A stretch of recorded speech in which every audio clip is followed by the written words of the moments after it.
Good morning. My name is Dave Weber, and it is my privilege to serve as your worship associate today.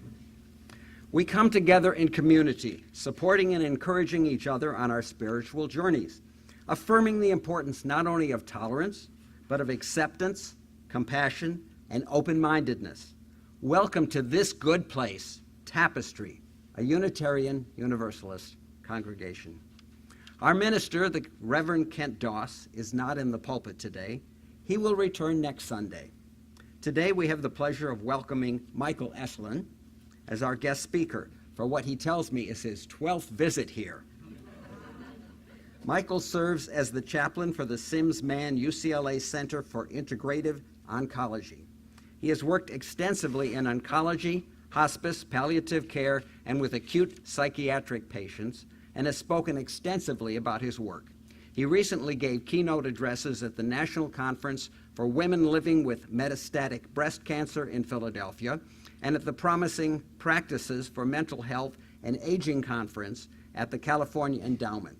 Michael is also co-founder and chair of a nonprofit volunteer anti-homophobia speakers bureau called GLIDE, which stands for Gays and Lesbians Initiating Dialogue for Equality, and which has reached an audience of over 200,000 in its 20-plus year history. He has a TED Talk available online via YouTube called It's Magic, and has his own website, michaeleselun.com. CDs, which include several of his talks, will be available for purchase on the table in the back after the service. Michael will be speaking today on the subject of pilgrimage, our pursuit of inspiration and enlightenment. I've done a bit of thinking myself this week about pilgrimage. A pilgrimage is defined as a journey of spiritual significance. The word journey may conjure up a vacation, perhaps a month spent in Paris, or a cruise to an exotic distant land, or even perhaps a trip over the rainbow to a place where troubles melt like lemon drops. If you'll recall, the lesson of the Wizard of Oz was that if you search for your heart's desire, you'll find it at home. Last week, the choir sang a song with the following lyrics. I've traveled far across this land and never lost my compass point. The secret is knowing I can come and go, and always you will welcome me when I'm returning homeward. T.S. Eliot said, we shall not cease from exploration, and the end of all our exploring will be to arrive where we started and know the place for the first time. These messages imply that journeys develop meaning when they end and you have returned home to digest their lessons. Home is our base from which we can travel toward discovery and to which we can return enlightened. But that's not exactly how I see it. Let me explain. While this congregation has been my home for nearly 4 years, and some of you have become like family to me, Tapestry is the 5th UU congregation I belong to. I figured out that I've lived at 22 places in 14 cities in 6 different states. I'm a tourist on a continuous journey, drinking in the best and worst of each stop on the itinerary before traveling on to the next, and I carry my home with me. For me, really for everyone, life itself is the journey, and since we learn from each experience, the journey becomes a lifelong pilgrimage. Okay. It's great to see everyone connecting with each other. You can continue your conversations over refreshments after the service, but now it's time to move on. We are a busy congregation with lots of activities, and we have some exciting events coming up at Tapestry. You can find information about those on the back of your order of service, on the website, or from the PowerPoint slides we project before and after the service. I also invite you to download the free Tapestry app for your smartphone or tablet.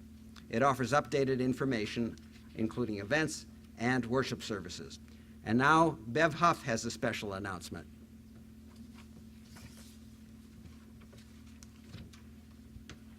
Good morning.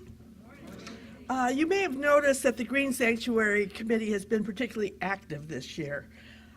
We were first accredited as a Green Sanctuary by the Unitarian Universalist Association in 2008. A lot has happened in the life of the congregation over the years, and some of us turned a little brown instead of green. If we truly believe in the interdependent web of life, we needed to recommit and refocus on our own sustainability efforts and environmental justice in our community. Just a few of the projects we've undertaken this year include activities during Climate Justice Month, such as Earth Day Sermon and Earth Day Fair, water conservation, education, and opportunities to save water. We did a building energy audit. And then Reese also joined in those activities after studying a four-week environmental curriculum. We also connected with other organizations in our community to promote environmental justice. We took homeless kids from the Illumination Foundation on a nature hike led by Sierra Club, and Tapestry provided coordination and lunch. Through our relationship with Our Lady of Guadalupe in church in Santa Ana, we identified a local contaminated well close by and did the research to ensure its safety. Based on all these activities and more, UUA has just reaccredited Tapestry, a designation held by very few congregations in the U.S. They also asked if we would like to mentor new congregations, just beginning the process. So congratulations for all those Green Sanctuary folks that worked so hard this year, and stay tuned for next year's activities, and we hope some of you will be inspired to join us. Here's our new reaccreditation, which we will be hanging on the wall.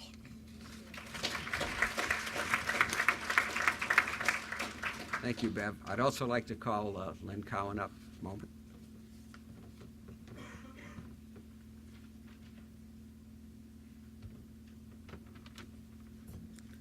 Good morning. What an exciting time to be at Tapestry.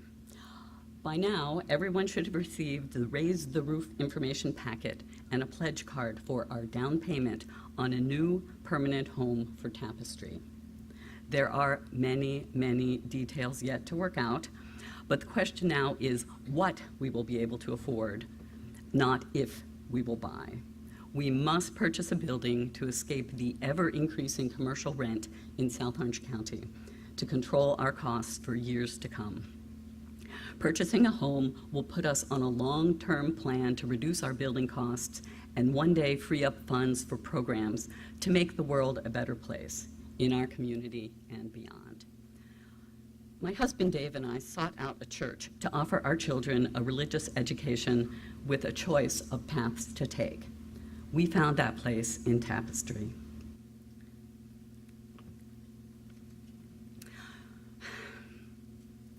Noah and Leah would not be the young adults they are today without the guidance, support, opportunities, and friendships we found here. Tapestry is not for everyone, but for the like-minded people who are here and for those who are yet to find us, and as the largest Unitarian Universalist congregation in Orange County, we have an obligation to provide the stability of a permanent home we can make our own.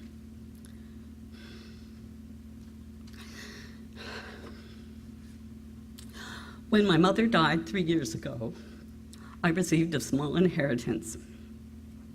I can't think of a better way to put some of that money to use than to make a donation to Tapestry's capital campaign in her memory. It's one small way to recognize what Tapestry has meant to her grandchildren. If you have found a home in Tapestry, if you've benefited from the warmth and support of our community, I urge you to be creative and dig deep to help us make the largest down payment we can. We will all benefit from your generosity, and we leave a legacy for Tapestrians in the decades to come.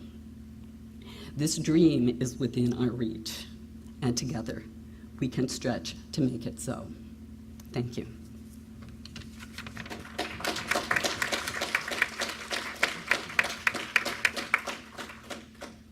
Thank you, Lynn. Michael Eselun will now light our flaming chalice, the central symbol of our Unitarian Universalist heritage. In the words of John Shelby Spong, ultimate truth is not something we possess, but something toward which we walk, but never achieve in the human pilgrimage. We light the chalice today, ever mindful of and in gratitude for the human pilgrimage we make together in community, always making our way toward the flame of truth.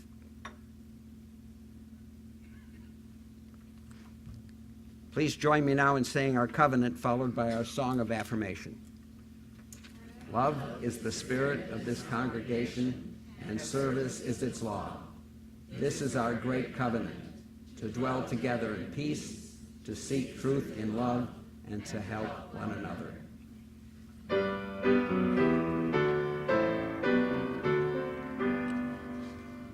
From all that dwell below the skies, let songs of hope and faith arise. Let peace, goodwill on earth be sung, through every land, by every tongue. In the words of Richard Rohr, pilgrimage happens when you're not moving. You learn when you're unlearning. Revelation comes in gulps that leave you gasping, but sometimes it seems to come in the slow accumulation of small insights that you hardly know have happened, in chance encounters and odd surprises, in little glimpses of what you did not go to see and did not know was there. And now, our religious education director, Caitlin Riva, will present our Time for All Ages. I invite the children and young at heart to come forward. Sit in front for a story.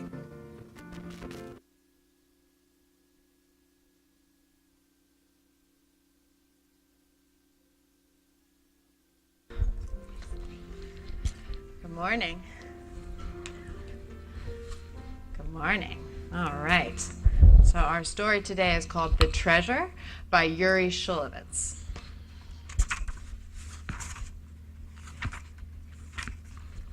There once was a man, and his name was Isaac.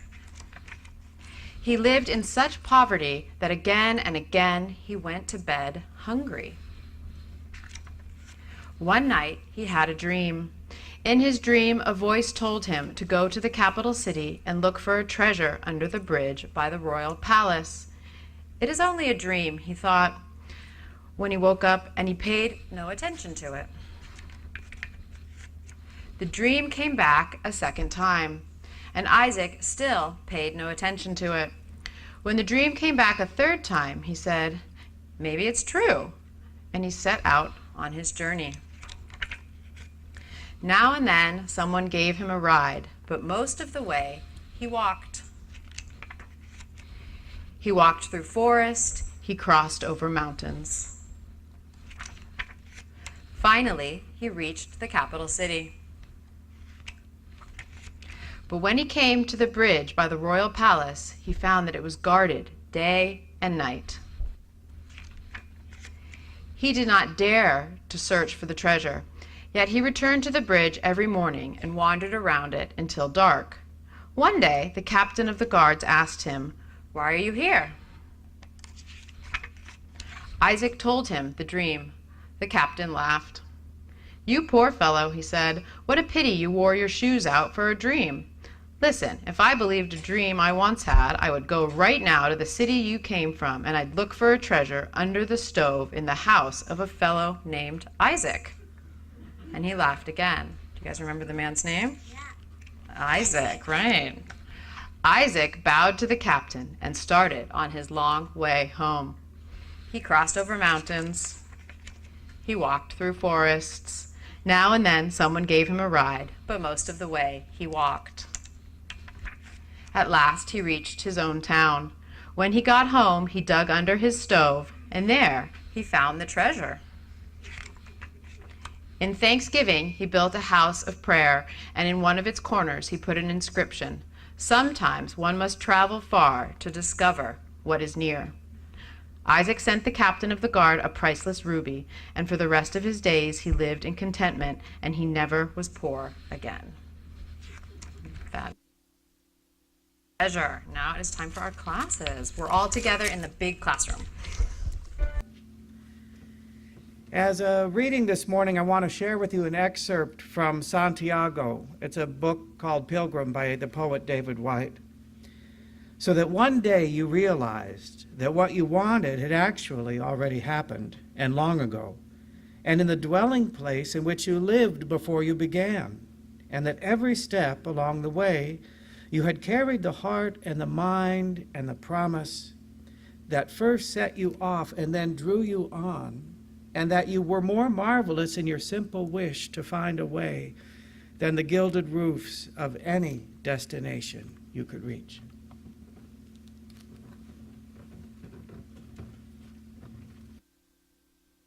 Maybe close our eyes as we move into a time of quiet reflection. Let's take a few nice deep breaths together.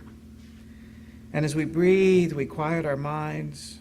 We let go of the concerns of the day, the week behind us, and the week ahead of us. And we just follow the empty breath. Richard Rohr reminds us of the paradox that pilgrimage happens when you're not moving. You learn when you're unlearning. We open ourselves to this moment, to the pilgrimage into silence.